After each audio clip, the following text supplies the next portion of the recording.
क्या दवाई? सारे पापों को नष्ट करने के लिए भगवान श्रीमन नारायण ने अपनी शक्ति से एकादशी महारानी को प्रकट किया। जाओ धरती के समूल पाप को नष्ट कर दो। जब एकादशी आई तो पाप थर-थर कांपने लग गए। पाप भी तो एक कोई है, पाप भी तो एक इंसान, एक व्यक्ति है ईश्वर के संसार में, वो भी रहता है। जैसे पुण्य है ऐसे एक पाप है। तो पाप महाराज थर-थर कांप गए। वो पाप महाशय भगवान की शरण में आए। हे प्रभु, आपने तो एकादशी बनाई, अब एकादशी तो हमें कहीं रहने नहीं देगी। भगवान श्रीमन नारायण ने कहा, जाओ एकादशी, संसार के सारे पाप को नष्ट कर दो। एकादशी का व्रत लोगों ने शुरू किया। तो जो एकादशी का व्रत करता उसके सारे पाप नष्ट हो जाते। अब पापों को जगह ही ना मिली, तो पाप डर के कारण जब एकादशी महारानी पापों को मारने निकली तो पाप जाकर के चावल में छिप गए, अन्न में छिप गए। पाप जाके कहां शरण ली? पाप ने अन्न की शरण ली, जिसमें विशेष है चावल। चावल के खेत में जाके, चावल की फसल में जाकर पाप छिप गए। तब एकादशी जी ने कहा कि चावल, आपने पाप को अन्न, आपने पाप को जगह दी, जाओ हम तुम्हें श्राप देते हैं कि आज से एकादशी के दिन पापों का वास अन्न में ही रहेगा। तो एकादशी के दिन पाप का वास कहां रहता है? बोलो, अन्न में। एकादशी के दिन जैसे एकादशी के दिन भगवान नारायण का वास तुलसी में होता है, जैसे एकादशी के दिन भगवान श्रीमन नारायण का वास तुलसी में होता है, इसलिए एकादशी के दिन तुलसी विवाह करते हैं। इसी तरह एकादशी के दिन जैसे नारायण तुलसी में, उसी तरह चावल में, अन्न में एकादशी के दिन पापों का वास होता है। इसलिए कहते हैं एकादशी के दिन अन्न ना खाओ, एकादशी के दिन चावल ना खाओ, पापों का वास है। आपने समस्त पाप निकलकर भीतर से अन्न में छिपते हैं, आपने उसे फिर ग्रहण कर लिया तो फिर वो अंदर चले गए। तो एकादशी वह वैक्सीन है जिस दवाई से, जो एकादशी का व्रत श्रद्धा भाव प्रेम से करता है, उस व्यक्ति के आसपास कभी पापों की बीमारी भटकती भी नहीं है। पोलियो की दवाई पिएगा तो पोलियो काहे को होगा? एकादशी करेगा नियम से तो वो पाप के भाग में क्यों जाएगा? पाप के राह पर क्यों जाएगा? पाप उसका कुछ ना बिगाड़ेगा। इसलिए समस्त पाप को नष्ट करने के लिए एकादशी प्रकट हुई। 24 एकादशी होती हैं साल में, हर महीने की 2, 12 दूनी 24। पुरुषोत्तम माह की 2 बढ़ जाती हैं, 3 वर्ष में एक बार, तो 26 हो जाती हैं, है ना?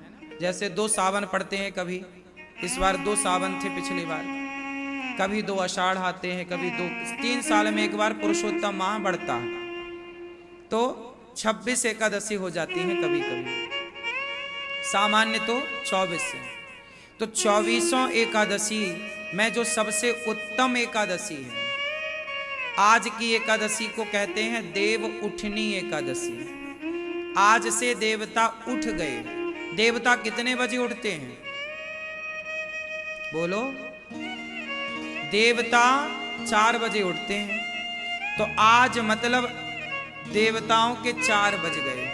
देवता 6 महीने सोते हैं और 6 महीने जागते हैं, जिसे कहते हैं सूर्य उत्तरायण और सूर्य दक्षिणायन। जब सूर्य दक्षिणायन होते हैं तो देवताओं की रात होती है, सूर्य उत्तरायण होता है तो देवताओं का दिन होता है। तो सूर्य उत्तरायण कब से होता है? मकर संक्रांति से। इसलिए मकर में जब सूर्य आता है तब मकर संक्रांति होती है, तिल के लड्डू बांटे जाते हैं। हाँ या ना? तो हम लोग वो त्योहार भी मनाते हैं जनवरी में। तो सूर्य उत्तरायण तब होते हैं। लेकिन अभी देवताओं के 4 बज गए। 6 महीने का दिन, 6 महीने की रात। हमारा 1 साल होता है और देवताओं का 1 दिन होता है। ऐसे देवताओं की आयु भी 100 साल ही है। हमारी आयु भी 100 साल है, पर हमारा 1 दिन 24 घंटे का होता है, दिन रात मिलाकर। देवताओं का 6 महीने का दिन होता है और 6 महीने का रात, उत्तरायण और दक्षिणायन। तो आज देव उठनी एकादशी का तात्पर्य है, आज देवताओं का भोर हो गया, 4 बज गए, देवता उठ गए। अब उठ करके वो क्या कर रहे हैं? नहाएंगे धोएंगे। नहा धो के फिर भगवान का वो ध्यान लगाएंगे। आज जैसे एकादशी है, फिर द्वादशी आएगी, त्रयोदशी आएगी, और ये जो चतुर्दशी आती है इसी को बोलते हैं बैकुंठ चतुर्दशी। और ये जो कार्तिक पूर्णिमा आती है, इस पूर्णिमा को क्या कहते हैं बताओ? देव दीपावली। इस पूर्णिमा को क्या कहते हैं? देव दीपावली। क्यों? क्योंकि पूर्णिमा, कार्तिक पूर्णिमा को, कार्तिक अमावस्या को हम लोग दीपावली मनाते हैं। हाँ या ना? और कार्तिक पूर्णिमा को देव दीपावली, देवता एकादशी को जागे तो जाग कर नहा धो करके वो दीप प्रज्वलित करते हैं, और वो दीप जला करके तीनों लोकों में दीप। जैसे आप दीपावली में कहाँ दीपक जलाते हैं? घर के अंदर, घर के बाहर, है ना? अड़ोसियों पड़ोसियों के घर में भी, आपके और कहीं जगह है, घर है, वहां भी आप जाके दीप जलाते हैं। तो देवताओं का वास मृत्यु लोक में, पृथ्वी पर भी है, स्वर्ग में भी है, और उनका जाना आना बैकुंठ में भी है। इसलिए देव दीपावली के 1 दिन पहले, मतलब पूर्णिमा के 1 दिन पहले, चतुर्दशी को, कौन सी चतुर्दशी बोला? बैकुंठ चतुर्दशी। उस दिन बैकुंठ के द्वार खुल जाते हैं, क्योंकि देवता दीप जलाने बैकुंठ भी जाते हैं। तो देवताओं की दीपावली कार्तिक पूर्णिमा है, इसलिए इसे देव दीपावली कहते हैं। तो देवता जाग कर, नहा धोकर, भगवान का ध्यान करके, फिर सभी देवता मिलजुल करके भोर में सवेरे सवेरे वो दीप जला करके दीपावली मनाते हैं। वो दीपावली मनाते हैं, क्योंकि जब हमारी दीपावली थी तब उनके 3:45 बज रहे थे, 3:45। क्यों? फिर आई एकादशी तो सवेरा हुआ, जागे, अब वो दीपावली मनाएंगे। तो आपको भी आज एकादशी में 11 दीपक जलाने चाहिए अपने घर पर। आज 11 दीपक जलाए जाते हैं। और जो चतुर्दशी आएगी, जिसे बैकुंठ चतुर्दशी कहते हैं, उस बैकुंठ चतुर्दशी में भगवान श्रीमन नारायण की पूजा करनी चाहिए दीप जला करके। और पूर्णिमा को हम सबको पूरे दीपक जलाने चाहिए। पूरे दीपक कितने? महीने के 30 आप जलाओ। वो तो देवताओं की दिवाली है, तो देवताओं के संग हम भी मनाएं, तो बुराई क्या है? कुछ दीपक जला लो, 5, 10, 11 जलाओ और उत्सव मनाओ। तो ये कार्तिक माह, मैंने आपको एक दिन पहले बताया, कुछ दिन पहले बताया, कि कोई आपसे सवाल करे कि सनातन धर्म में वो कौन सा महीना है जिस माह में सबसे ज्यादा त्योहार होते हैं? तो कार्तिक ही वो माह है जिसमें सबसे ज्यादा सनातन धर्म के एक साथ त्योहार आते हैं। धनतेरस कार्तिक में है ना, दीपावली कार्तिक में, भाई दूज कार्तिक में, गोपाष्टमी कार्तिक में, और छठ पर्व कार्तिक में। छठ पर्व कब? कार्तिक में। अक्षय नवमी कार्तिक में, देव उठनी एकादशी कार्तिक में, वैकुंठ चतुर्दशी कार्तिक में, और देव दीपावली कार्तिक में। ये इतने सारे पर्व हैं कार्तिक के।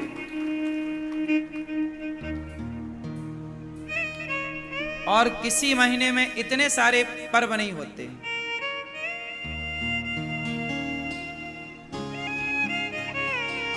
तो आप लोगों को आज देव उठनी एकादशी की बहुत बहुत शुभकामनाएं। देवता भी आज से भगवान के चिंतन में लगते हैं, इसलिए हमारे यहाँ आज के बाद से अब विवाह के मुहूर्त, आगे घर के मुहूर्त, घर गृह प्रवेश के, घर बनाने के, जितने भी शुभ कार्य के मुहूर्त हैं अब से स्टार्ट होते हैं। देव जाग गए मतलब शुभ काम शुरू। देवता सो गए तो निर्माण इत्यादि का काम नहीं करते, है ना। इसलिए हमारे यहाँ सबका मुहूर्त होता है, क्योंकि साइंटिफिक है ना, कब देवताओं का समय सोने का है, कब जागने का है। आज जैसे देव उठनी एकादशी है, ऐसे ठीक 6 महीने पहले देव शयनी एकादशी भी आती है। देव शयनी एकादशी से देवता शयन करते हैं, और देव उठनी एकादशी से देवता उठते हैं। तो भगवान, अब आप सवाल कर सकते हैं कि महाराज जी देवता भी सोते हैं तो फिर काम कौन करता है, कैसे काम होता है? देखो ऐसा है कि भगवान नहीं सोते, ये देवताओं के सोने का नियम है। देवता कौन? देवता अलग हैं और भगवान है। देवता देव है, इंद्र देवताओं के राजा हैं, अग्नि देवता हैं, वरुण देवता हैं, ये देव कोटि में है, भगवान कोटि में नहीं। भगवान सबसे अलग है। तो भगवान उस समय अपनी शक्ति से संभालते हैं सब कार्य, देवताओं के काम वो सौंप के जाते हैं। भगवान की व्यवस्था है, इसलिए शुभ कार्य देव उठने के बाद से ही होते हैं। तो आज तुलसी विवाह भी है, भगवान श्रीमन नारायण का तुलसी जी से आज विवाह भी हुआ था। इसलिए एकादशी सबको करना चाहिए, अन्न नहीं खाना चाहिए, फलाहार करना चाहिए। कुछ ना खाओ तो अच्छा है। डॉक्टर भी कहते हैं कि हफ्ते में 15 दिन में एक बार शरीर को भूखा रखने से पेट ठीक रहता है, आप स्वस्थ रहते हैं। ये साइंटिफिक भी है। महीने में 2 बार आपको व्रत करना ही चाहिए, डॉक्टरों की नजरिए से भी। ना खाओ तो ही अच्छा है, इसलिए एकादशी करो, बेस्ट। फल खा सकते हैं आप।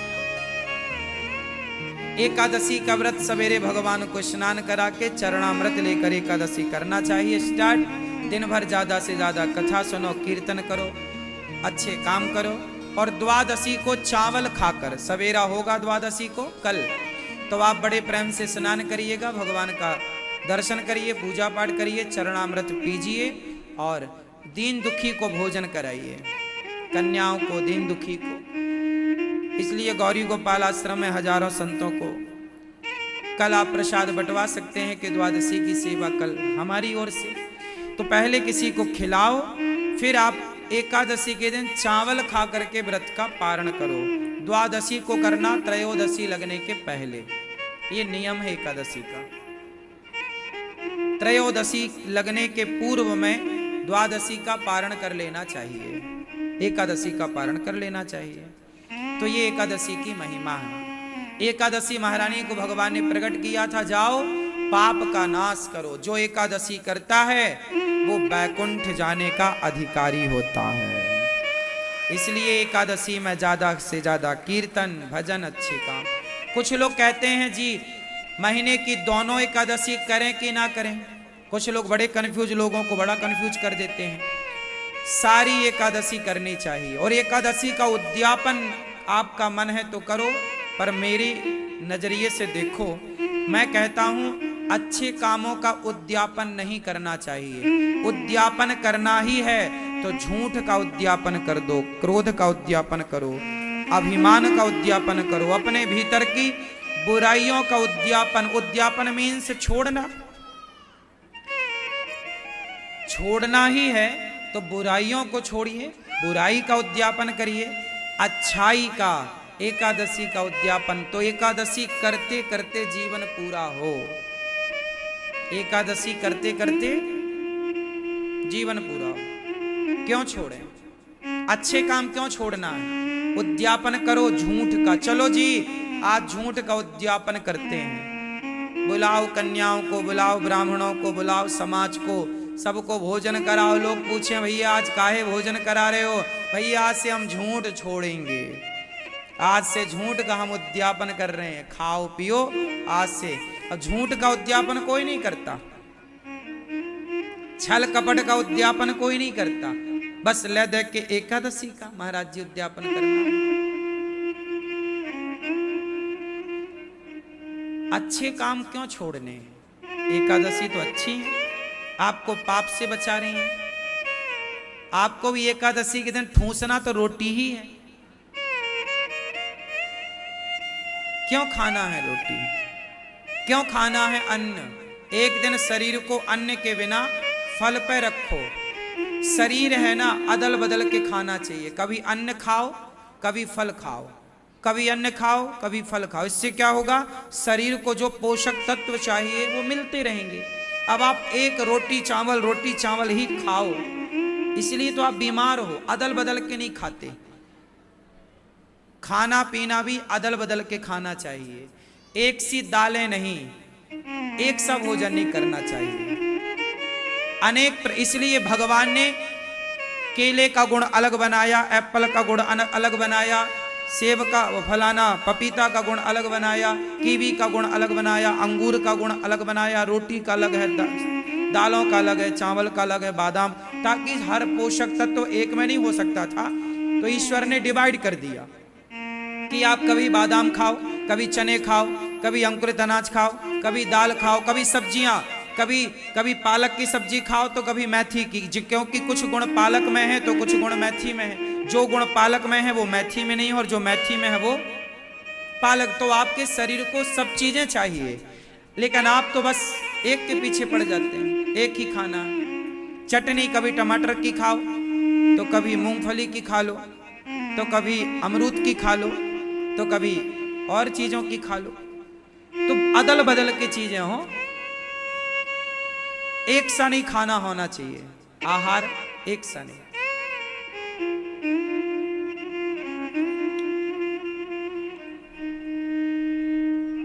एक सा खाने वाला जल्दी बीमार पड़ता है। अदल बदल अनेक दालें क्यों बनाई ईश्वर ने? एक ही दाल बनाते फिर क्यों? अनेक प्रकार के खाद्य पदार्थ क्यों बनाए विधाता ने? एक से ही बनाते। कभी नारियल की चटनी खाओ, कभी नारियल खाओ, नहीं नारियल खाओ, कच्चा नारियल, पका हुआ नारियल खाओ।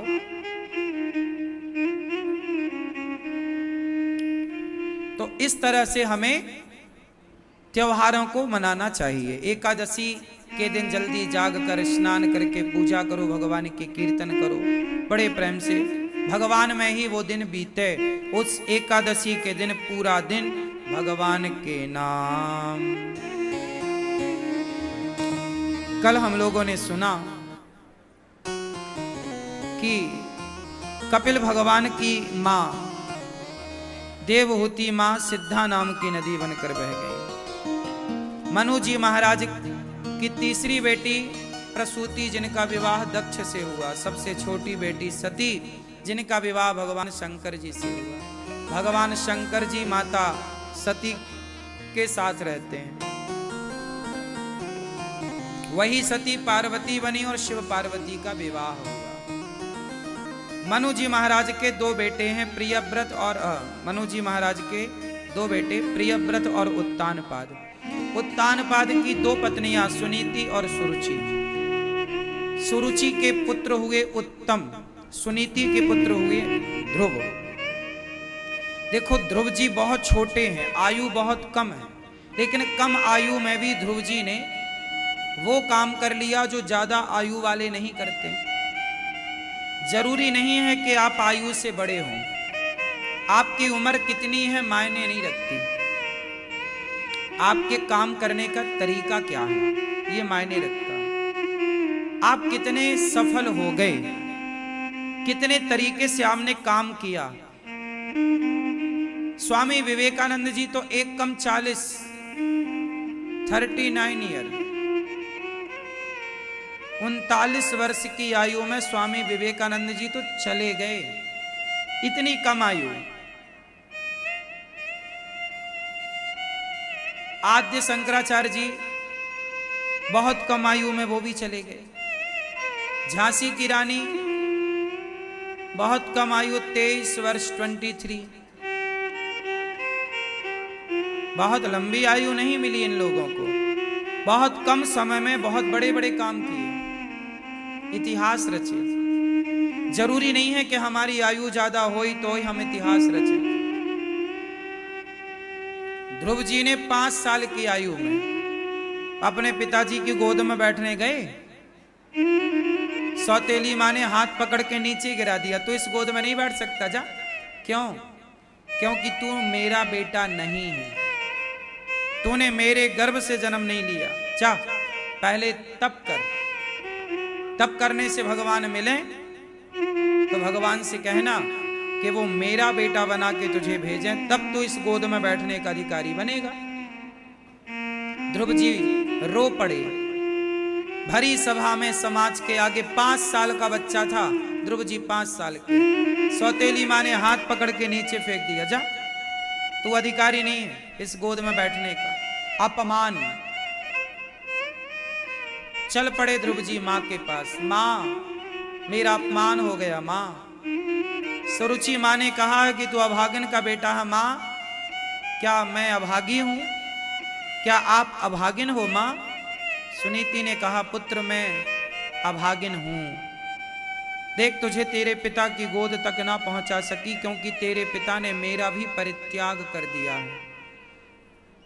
उत्तानपाद की 2 पत्नियां हैं, तो उन्होंने सुरुचि के कहने से सुनीति का तिरस्कार घर से निकाल दिया। सुनीति के पुत्र हुए फिर ध्रुव। दोनों माँ बेटे का अपमान हुआ। जब अपमान हुआ तो ध्रुव जी ने उस अपमान का बदला लेना चाहा। तब ध्रुव जी मां से कहते हैं, मां मैं क्या करूं, क्या करूं? जा बेटा तप कर।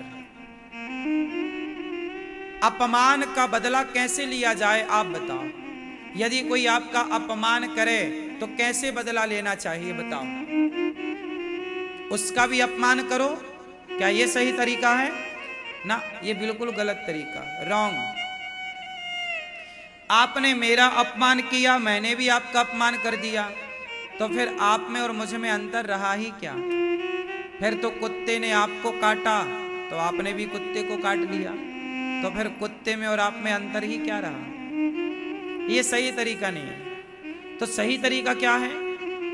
कोई आपका अपमान करता है तो आप उसका अपमान मत करिए। क्या करें फिर कि बदला हो जाए? आपका कोई अपमान करे तो आप अपने आप को इतना सफल बनाओ, आप अपने आप को इतना सफल बनाओ कि वो अपमान करने वाला भी आपके साथ सेल्फी लेने के लिए मजबूर हो जाए, वो भी आपका सम्मान करने लग जाए, वो भी कहे वाह। इतने सफल होना, इससे बड़ा कोई तमाचा नहीं हो सकता कि जिसने आपका अपमान किया है आप इतने सफल हो जाएं कि वो अपमान करने वाले लोग आपके सामने बौने हो जाएं, छोटे हो जाएं। अपने आप को सफल बनाने में लगाओ, दूसरों को नीचा गिराने में नहीं कि तूने अपमान किया मैं भी करूंगा। नहीं, ये रास्ता गलत है। कोई आपका अपमान करता है तो करने दो, आप तेजी करो, तेजी से बढ़ो अपने लक्ष्य की ओर। अपने मुकाम तक पहुंचो, उलझो मत। यदि मैं आपको जवाब देने में उलझ गया तो मैं पहुंचूंगा ही नहीं फिर अपने लक्ष्य की ओर। खरगोश और कछुए की दौड़ आप लोगों ने बचपन में सुनी होगी। कौन आगे पहुंचता है? क्यों? जबकि फास्ट तो खरगोश दौड़ता है। खरगोश चलता है 10-20 कदम, थोड़ा दौड़ेगा, फिर वो यहां वहां चला जाएगा, यहां मुंह मारेगा वहां मुंह मारे। जबकि कछुआ सीधा चलता है, चलता ही रहता है, रुकता नहीं। भले वो धीरे चलता है पर वो चलता है। और कछुआ तेज चलता है पर वो यहां भागेगा, लेफ्ट जाएगा, राइट जाएगा, लेफ्ट जाएगा, सीधा नहीं चलता। थोड़ा आगे बढ़ेगा फिर यहां, बस यही है।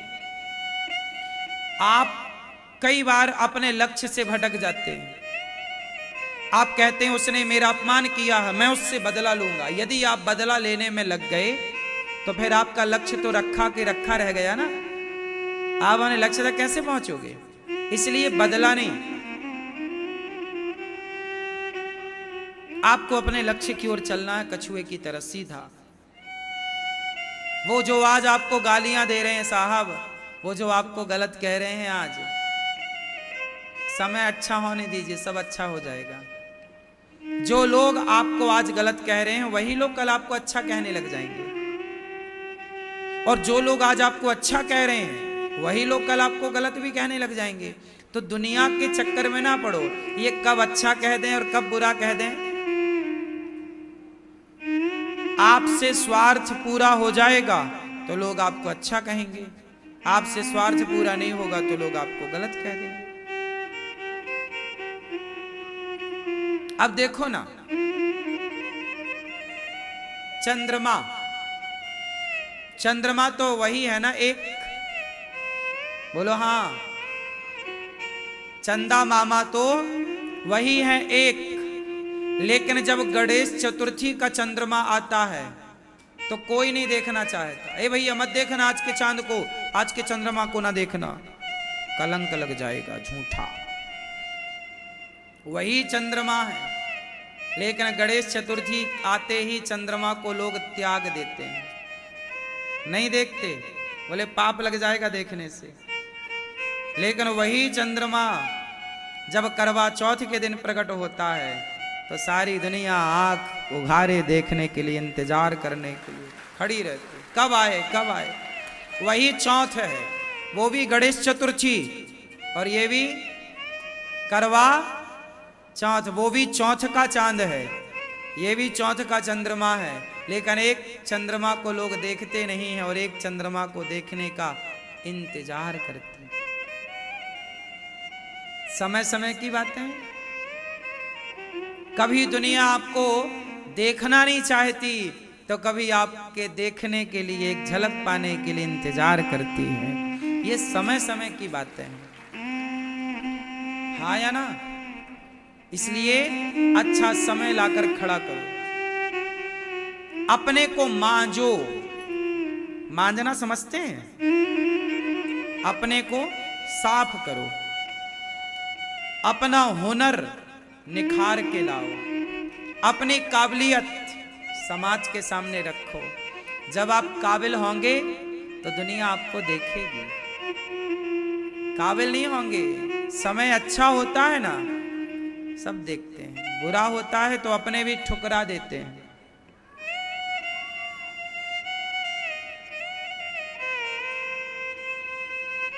इसलिए कहता हूं, समय समय पर होता है समय समय की बात। राम जन्म का दिन बड़ा, कृष्ण जन्म की रात। बताओ कौन बड़ा है, समय या पुरुष, पैसा? कौन बड़ा है, पैसा या समय? बोलो। समय। अर्जुन महाभारत का युद्ध जीत गए, वो उनका समय अच्छा था। लेकिन जब अर्जुन का समय बुरा आया तो जानते हो किससे हार गए? बोलो। जंगल के भीलों से, जंगल के, बोलो मेरी मां, जंगल के कोल भीलों से हार गए। कौन? अर्जुन, महाभारत जीतने वाले। कभी समय जिताता है तो कभी समय हराता है। समय बदलता है रे बाबा। समय किसी के बाप की बफौती नहीं है। समय आज है तो अच्छे काम कर लो। आज अच्छे काम ना करके यदि समय का मिसयूज किया, दुरुपयोग किया, तो वही समय तुम्हें ठुकराएगा। पुरुष बली नहीं होता है, समय होत बलवान। भीलन गोपी लूट लई, वही अर्जुन वही बाण। इसलिए कहता हूं, समय का सदुपयोग करो, दुरुपयोग ना करो। आज समय अच्छा है तो ज्यादा अकड़ ना दिखाओ। सूरज की गर्मी भी ज्यादा देर कहां टिकती है। चढ़ता सूरज धीरे धीरे ढलता है, ढल जाएगा। सूरज भी ढल जाता है। गर्मियों में बड़ा गर्म होता है सूरज। आदमी धूप में जरा देर खड़ा नहीं हो सकता। पर सर्दियों में जब सूर्य भगवान आते हैं तो लोग सूर्य भगवान का आनंद लेते हैं। पूरा दिन बैठे रहते हैं धूप में। बोलो हाँ, गर्मी ठंडी हो गई कि नहीं? गर्मी तो सूरज की भी ठंडी हो जाती है। तुम्हारी गर्मी ठंडी नहीं होगी। कब तक रहेगी तुम्हारी गर्मी? अकड़ किसकी चली है कि तुम्हारी चलेगी? रावण की चली क्या? हाँ, इसलिए समय का दुरुपयोग ना करो। समय आज अच्छा है, पैसा ईश्वर ने दिया है, समाज की सेवा में लगाओ, अच्छे काम करो, अपने लिए थोड़ा बैलेंस बना लो, भविष्य के लिए पैसे बचा लो, उड़ाओ ना। आजकल लोगों का समय अच्छा आता है ना तो आदमी जमीन में नहीं चलते, उड़ने लग जाते हैं।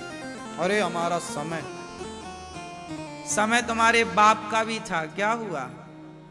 ये तो समय है, आएगा जाएगा आएगा। सदा समय अच्छा किनका रहता है? समय सदा अच्छा बताओ किनका रहता है? जो जैसे समुद्र है, नदियों का समय सदा अच्छा नहीं रहता। नदियों में आज सूखा है तो कल बाढ़ है। गर्मियों में नदियां मुंह बाए पड़ी रहती, चुल्लू भर पानी नहीं है नदियों में गर्मियों में। बोलो हाँ। और जरा पानी मिला कि घरों में घुसती है नदी, तुम्हारा घर डुबाती है। आजा डुबा ले, आज तेरा समय है। और कल मुंह बाए पड़ी थी, कुछ नहीं था, बूंद भर पानी। हाँ या ना?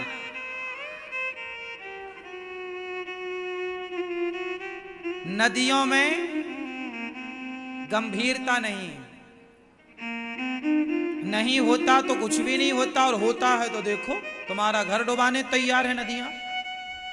लेकिन समुद्र, इतना पानी समुद्र के पास, लेकिन मर्यादा में रहता है। समुद्र के पास क्या है? गंभीरता। बोलो हाँ। और नदी के पास क्या नहीं है? गंभीरता।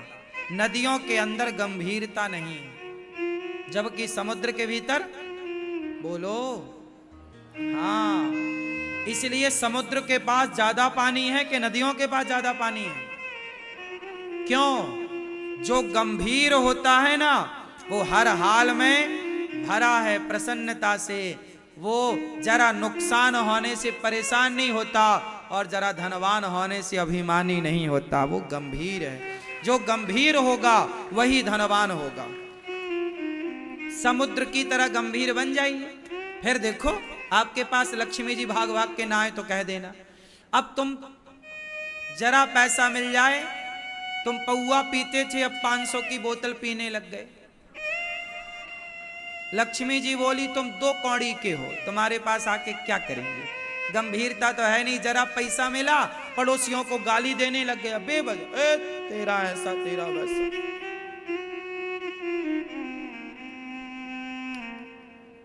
हाँ है ना, पैसा नहीं था तो साइकिल भी नहीं थी, पैसा मिला तो बड़ी गाड़ी खरीद के ले आया और पड़ोसी के गेट में खड़ी करता है। हाँ, पड़ोसी को दिखाना चाह रहा है। क्यों? ये कौन लोग हैं? तुच्छे लोग, 2 कौड़ी के। ये नदी है, ये दूसरों का घर डुबाना चाहता है। 4 महीने उछल लो नदी बहन, 4 महीने बाद तुम्हारा पानी कम हो जाएगा। हाँ या ना? नहीं होता। और जरा अप्रैल मई आने दो, तुम्हारा अता पता ना होगा। बोलो हाँ। फिर इसी को कहते हैं 4 दिनों की चांदनी फिर अंधियारी। तो आपको भी 4 दिनों की चांदनी बनना है क्या, या सदा? तो सदा रहना है तो समुद्र की तरह गंभीर बनो, और 4 दिनों के लिए यदि मौज मस्ती करना है तो फिर 2 कौड़ी के बन के जरा पैसा पाके उछल कूद करते रहो। थोड़ा गंभीरता लाओ। लोगों के पास पैसा आता है ना, तो लोग पैसे से, आजकल के जितने लड़के हैं 100 में से 99 मैं छोरों की बात कर दूं, आज के जो नए लड़के हैं युवा, इनके अंदर एक बीमारी है। इनके पास जरा पैसा आएगा ना, सबसे पहले बड़का मोबाइल, बड़ी गाड़ी, बड़ा महंगा चश्मा, ब्रांडेड कपड़े, और पैसे खत्म तो फिर वही चिथड़े कपड़े, वही पुराना खंडहर मोबाइल, वही खटारा गाड़ी। यही 4 दिनों की चांदनी। अरे भाई नौजवान दोस्तों, पैसे कमाए तो थे, उड़ा दिए तुमने दोस्तों की संगति में। तुम समझदार नहीं हो।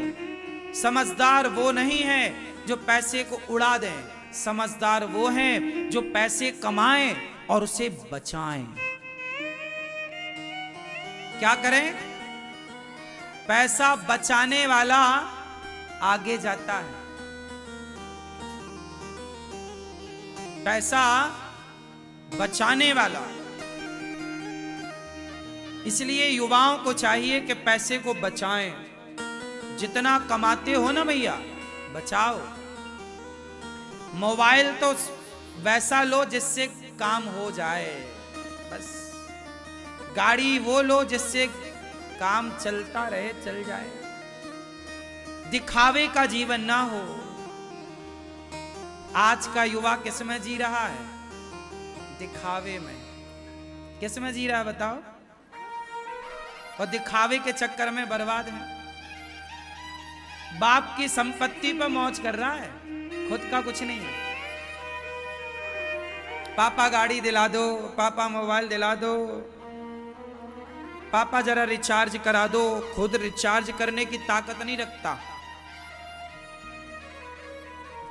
हम भी जब 17 साल के भये, हम जब 18 साल के भये, तो हम अपने पैसों से ही 18 साल की जब उम्र हमारी हुई, 17 और 18, मैं आपको पहले बता चुका हूं, आज फिर दोहरा दूं। मैंने आखिरी बार पिताजी से पैसे मांगे थे तो मेरे पिताजी ने मुझे मेला घूमने के लिए सिर्फ 2 रुपए दिए थे। मेरे पिताजी ने मुझे आखिरी बार पैसे कब दिए? जब मैं मेला घूमने जाया करता था, तो आखिरी बार मेरे पिताजी ने मुझे 2 रुपए दिए। उसके बाद आज तक मेरे पिताजी ने मुझे पैसे नहीं दिए, जरूरत ही नहीं पड़ी। जब मैं 17 साल का हुआ, 18 वर्ष का हुआ, तो मैं पढ़ता भी था, और अपनी कॉपी किताब भी अपने पैसे से खरीदता था, काम भी करता, पैसे भी जरा से कमाता और अपने खर्चे अपने पैसे से, पिता के पैसे से फिर मैंने साबुन भी नहीं लिया।